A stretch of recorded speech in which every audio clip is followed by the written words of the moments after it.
I've come to know that if you unclog yourself, that arteries, you know how arteries get clogged with cholesterol? Well, I think of the soul like that. It's clogging. There's three things that clog it up. One is negativity. It clogs you, just like cholesterol will clog your arteries. And when you don't have negativity, that is when you're letting people row their own boat, then you begin to see life completely different than you've ever seen it before. You're not looking for anything to be down. You're not finding fault with other people. Negativity and judgment. These are the two biggies. Judgment. Hear this sentence. When you judge another, you do not define them. They are already defined. You define yourself. What else could you be doing? The judgment's coming out of you. It's yours. You're the one who owns it. So every time you judge another human being, find fault with them, find something that you don't like, put them down, whatever, you are not defining them, even though you may think you are, because you're stuck back here in form. When you're transformed, that is when you go beyond form, you see that you've just defined yourself. So now what you do is you practice non-judgmental behavior towards everyone and everything. And you honor the God in all life. You celebrate it.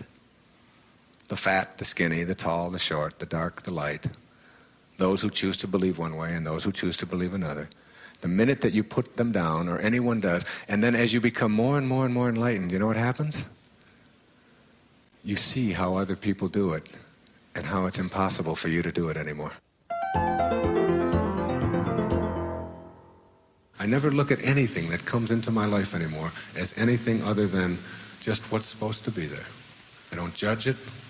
I don't analyze it. I don't get mad at it. I'm not negative toward it. I just accept it. When you walk through that gate, you never go back again. You never go back to judgment again. I mean, judgment, can you imagine anything more stupid? Imagine going up to a tree and saying, look, you got moss all over you. You should be ashamed of yourself. You're disgusting. Why don't you take care of yourself? All you have to do is treat each other like that. All we have to do is treat each other like you have a right to be who you are and what you are. And wherever you are in your path is exactly where you're supposed to be.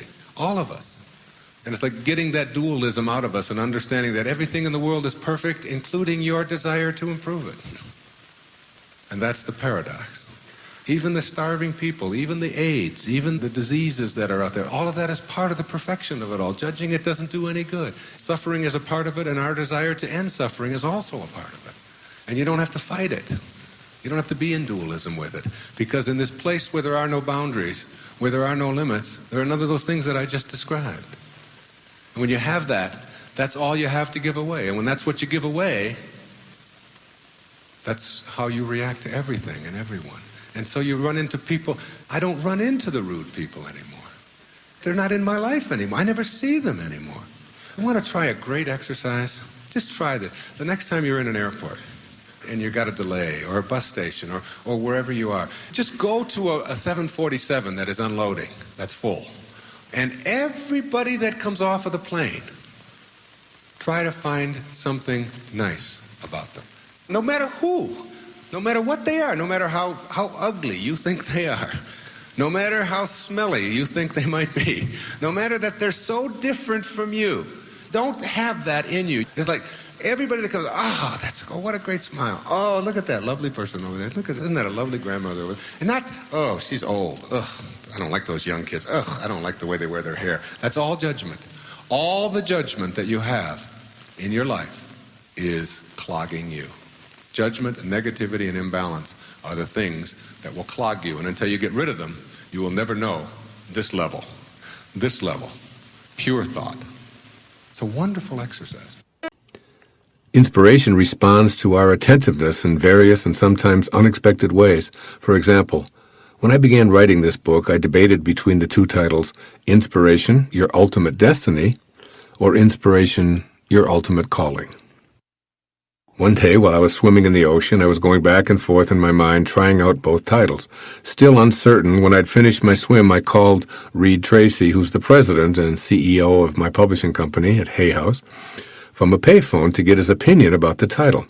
While I waited for him to answer, the word calling appeared on the miniature screen of the telephone. Nothing else, just calling.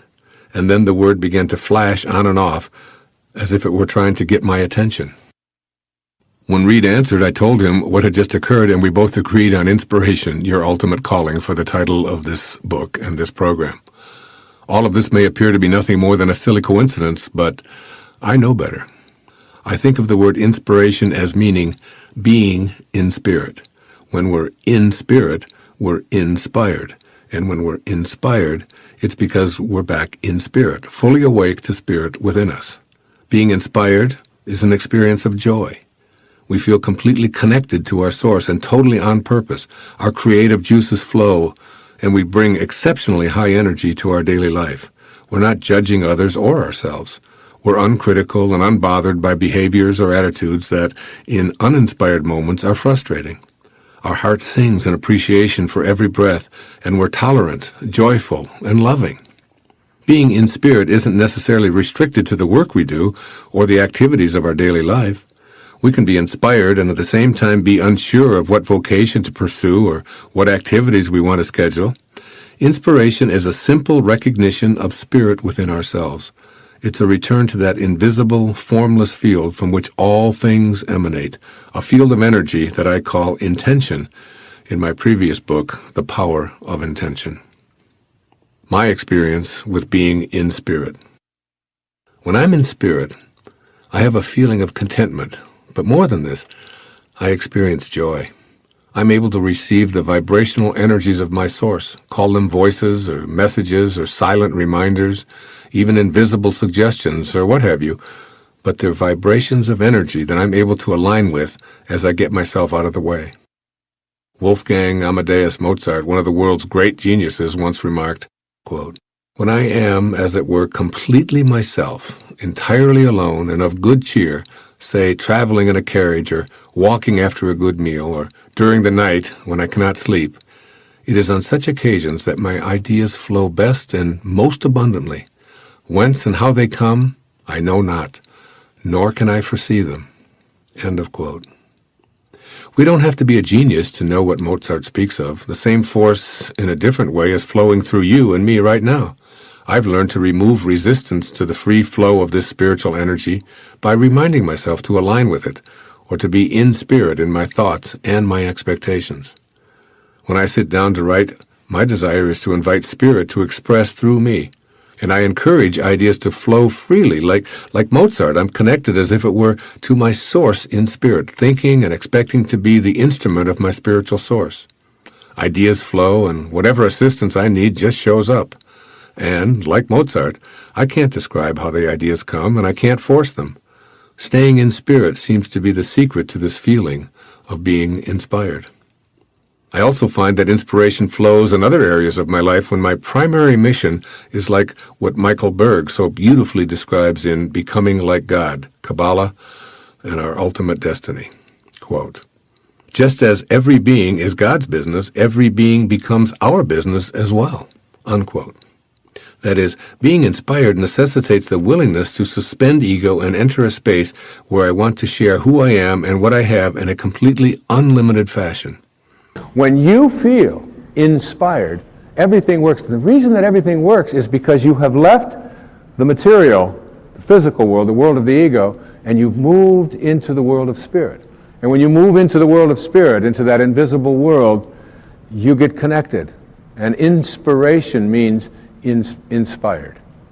And Patanjali said, when you are inspired by some great purpose, some extraordinary project, all your thoughts break their bonds.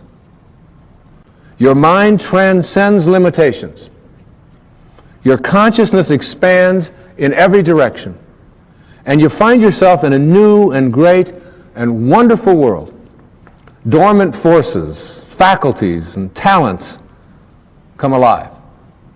And you discover yourself to be a greater person by far than you ever dreamed yourself to be. There's some very important wisdom in that. This idea of finding yourself inspired means that you allow these dormant forces, these things that are in every single one of us, to come alive. consciousness begins to expand. Things begin to show up in your life. You begin to manage the coincidences of your life.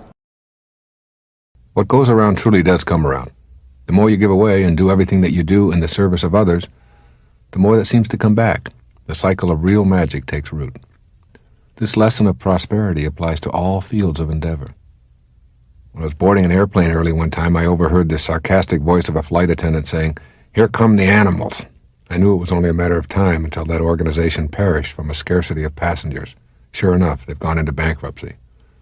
Employees need to know in their souls that they are privileged to serve those who are willing to give of their income to use the service. But I'm not talking to an organization, I'm talking to you. You can shift your consciousness all you want, but you must also shift the emphasis of what you do from results to purpose. Try it. Shift for a 1-month period of time and see if miracles don't start showing up in your life. The less you need to force this new way of being on yourself, the easier it becomes to let it be the guiding principle of your life. It is about allowing your natural self to flow peacefully and knowing your bliss comes from giving and not getting.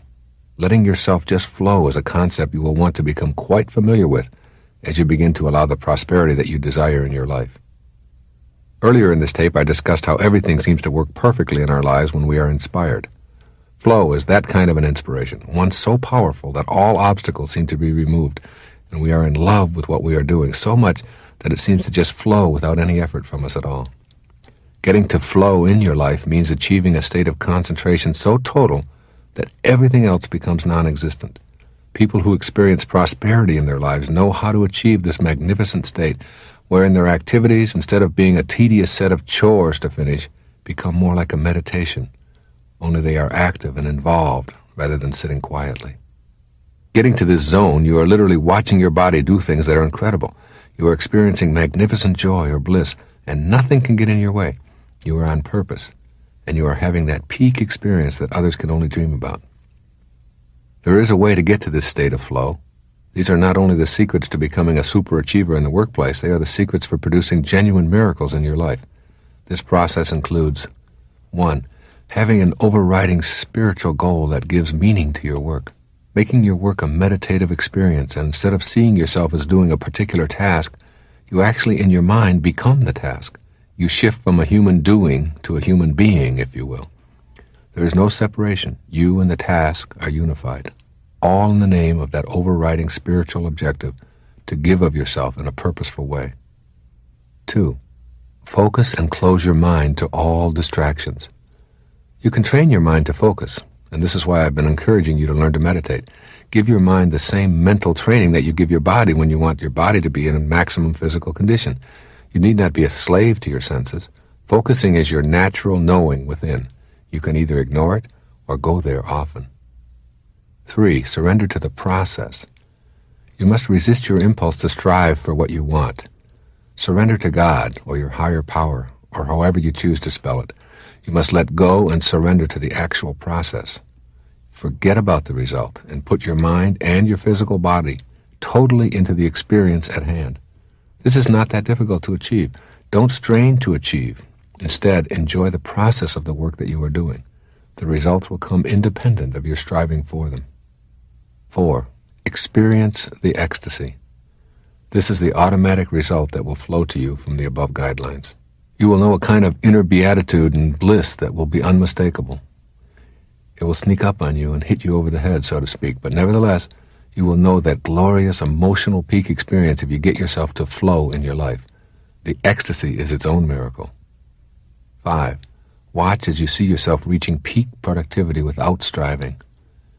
Your state of ecstasy opens up new vistas of creativity and energy. This natural state of bliss is the key to improving your performance. This is the state that superachievers are able to create for themselves. The processes of surrendering, focusing, and living at purpose lead to ecstasy. When you feel that inner bliss, you simply want more and more of it. The more of it that you are able to create for yourself, the more productive you become. Your thoughts create all of this ecstasy, and ultimately all of the miracles that are going to come into your life in the form of increased prosperity. Your mind is very powerful in terms of what it can produce in your physical reality, as well as the physical reality beyond your own borders. You are now on a path of working toward reversing scarcity consciousness to one of prosperity. This is largely a mental game. You must convince yourself that you and only you are responsible for the pictures in your mind. You must know how very powerful your picturing process is in creating the material world that you experience. This is a universal principle. This is a vital, alive factor of the universe that you are a part of and that is also a part of you. What you can conceive of as a picture in your mind, you can create in the physical world, provided you do not let go of the picture. My wife Marcy and I are currently having our children take lessons from acknowledged masters in the art of meditating and learning to trust one's inner vision. We do this not to give them an advantage over others, but for the purpose of their knowing that they have something within them that no one can ever take away from them, regardless of the material circumstances of their lives. They are learning very early that their peace and tranquility as human beings is dependent upon themselves, and that they have a special retreat within that is always available to them. The way to get to this place of inner peace and consequently to experience higher awareness is to shut down the internal frenzy. The Chinese sage Sengchan Tsen gave us the following piece of wisdom. Stop talking, stop thinking, and there is nothing you will not understand. Return to the root and you will find meaning. Look inward, and in a flash you will conquer the apparent and the void. He is counseling us to simply stop talking and stop thinking. This is the third key to the sense of peacefulness that is a part of the way of the sacred quest. I want to make it clear that peace is not the absence of conflict. Peace is the experience of the presence of God. As you learn to shut down your inner dialogue and become more peaceful, you will begin to know the presence of God in your life. That presence will be felt in both your body and your inner world. Beliefs are removed. Belief is replaced with knowing. At different times in my past, both alcohol and other substances were a part of my own life path. Through meditation, I was able to leave alcohol behind, and I have never touched it since. But with other substances, I believed I could use them when I chose to for an energizing effect beyond anything I had ever experienced. I was able to use them, enjoy increased energy, and leave them alone for long periods of time. But a time came when I knew I was making foolish and non-spiritual choices connected with seeking out these insidious substances. My personal challenge became to rid myself of these insidious habits. I tried reading my way out of it, but I went back. I tried acupuncture, discussions with experts, and herbal cures, but I went back. I was determined that I would no longer play around with any substance, but I went back. Then I had what I call a holy instant, which was for me a divine experience. At 4:05 a.m. on a January morning, I was meditating. In the still quiet of that meditation, the thought of never again using a substance became real. It was my first absolutely direct experience of God. My entire inner screen of awareness became a bright luminescence as I heard a voice say, "You've tried everything else. Why not try me?"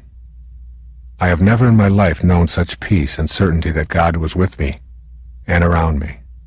I felt overwhelmed by the bliss I experienced. I listened to that voice, felt the presence of God, and have not since experienced the slightest desire to go back to any substance. I have debated with myself about putting this very personal story on this tape. That is, my ego self debated with my higher self. But I knew my experience with chemical substances involved helping others to look within, instead of outside of themselves, for both the excitement and the peace their higher self has for them. If, in my telling this story, one person who experiments with any substance and knows that it is out of control decides to shut down the inner turmoil and seek the help of their loving presence, then it will have been worth it. You needn't have the challenge of getting off drugs to find value applying this third key to higher awareness. It works the same way for every experience you are ready to transcend. Getting to silence and then having God be your personal knowing presence. Getting to silence requires conscious effort on your part. When going within, use the metaphor of the pebble dropping through the various levels of your mind. While the pebble drops, be the witness. Observe compassionately all your chatter and thoughts as you descend to the unified field. When you notice your mind overly crowded with thoughts, practice not focusing on anything just for a few moments. Tell yourself, "My mind is full of the disturbance of chatter and thoughts. I'm going to try to spend 5 minutes without any thoughts bombarding me. I'll dismiss every thought just for a few moments." Use your breath as a means to keep your mind from chattering away ceaselessly. You can do this by focusing your compassionate witness on your breathing. Breathe in deeply, excluding any thoughts as you concentrate on the in-breath Then exhale slowly and fully with the same concentration. When thoughts appear, as they will, know that they are signaling you to return to mindfulness of your breathing in and out. Your heartbeat can also be used as a focal point for the witness. Return to the steady, rhythmic beat of your heart when you notice thoughts intruding. When you find your thoughts just below the surface in the analyzing level, think of a rose. As you replace the analyzing with the beauty of a rose, you might want to recall this verse by the poet Rabindranath Tagore. Do not carry a rose to our beloved, because in it is already embodied a message which, unlike our language of words, cannot be analyzed. That is, remember that the habit of analyzing or picking things apart in a judging fashion keeps you from knowing the truth that is at the center of your being. The rose needs no analyzing, as the poet reminds us. It simply is. The same is true of you. At the synthesizing level, when you are feeling the beauty and unity of life, you may discover that you are entering thoughts of pleasure about enjoying this spiritual space. Let go of those thoughts too. The ego enjoys convincing you that you are better than others because you are more spiritual or have deeper understanding. It swims through your consciousness with thoughts like those. When it does, gently send it elsewhere for this time of meditation or prayer. I've always kind of believed that when you come into this world with big dharma, and I obviously have, then what accompanies that is big challenges, big obstacles, big difficulties. Many of you know I spent the first 9 years of my life in a series of foster homes and orphanages. I don't look back on that as anything other than a great opportunity for me to learn self-reliance as a young boy, and then consequently teach people about self-reliance, which is what I've been doing for 35 years or so, with 30-some books and programs of all sorts and so on. It isn't to say that those 9 years weren't filled with some heartaches and some sadnesses and missing your mommy and things like that. But my mom, who is almost 94 now, in a hospital tonight, having a pacemaker put in on Tuesday. At that age, that's a challenging thing as well. I've been through a lot of the kinds of struggles. I mean, we had nothing when I was younger. Everything I have is what I earned. I look upon that as a great advantage. But it was just the Dharma that I chose, I guess. I've been through divorce twice.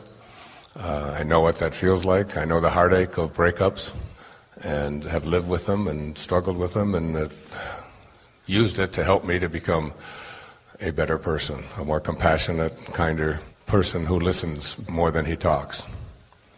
I've been through the addiction route in my life and struggled with it on many different levels. From alcohol, which I can proudly say it's been 22 years since it's crossed into my body. Yeah, thank you. But the previous 22 years, I drank enough to make sure that these 22 years were covered. So, and not just alcohol, but drugs as well. I've been down that road and know what it feels like, and know the struggle of it and the pain of it. But Elizabeth Kubler-Ross said, if you shield the mountain from the windstorms, you'll never see the beauty of the carvings.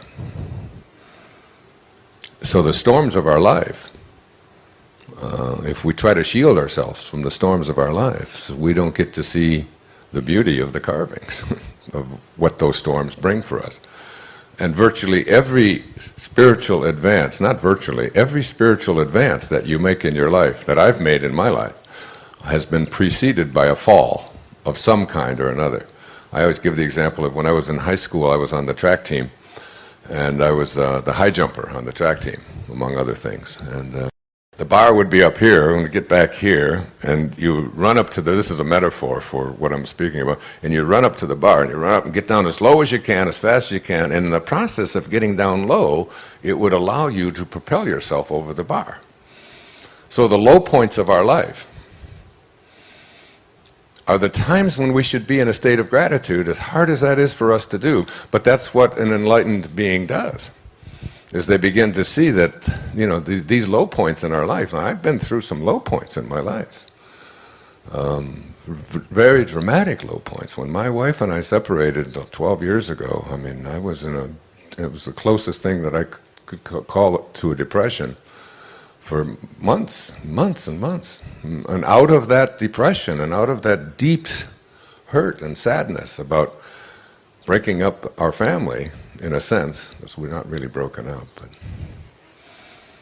I was able to write The Power of Intention, which is the next book after Erroneous Zones that just soared and just took off and sells in the millions all around the planet. And it came from a place of compassion.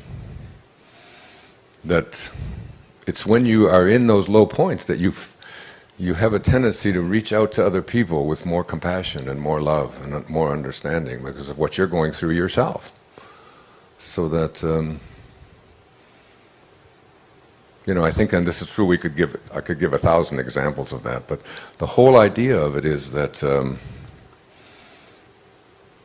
these low points, the struggles that we go through in our lives are really significant things, and look back at them, and you can do an awful lot of growing from them. So that when you bring higher energy to the presence of lower and slower energy, energy that we call evil, energy that we call disease, energy that we call depression, you are not only sending the disease and the depression and the despair away, you are converting that very energy into the higher and the faster energy that is being brought to its presence. The same thing is true of hatred. When you bring love to the presence of hatred, hatred not only dissolves, but it turns to love. All you have to do is light a candle, turn on a light, and the darkness dissolves. The darkness disappears. But more than that, and this is really crucial for what I'm presenting here this afternoon, the darkness is converted to light.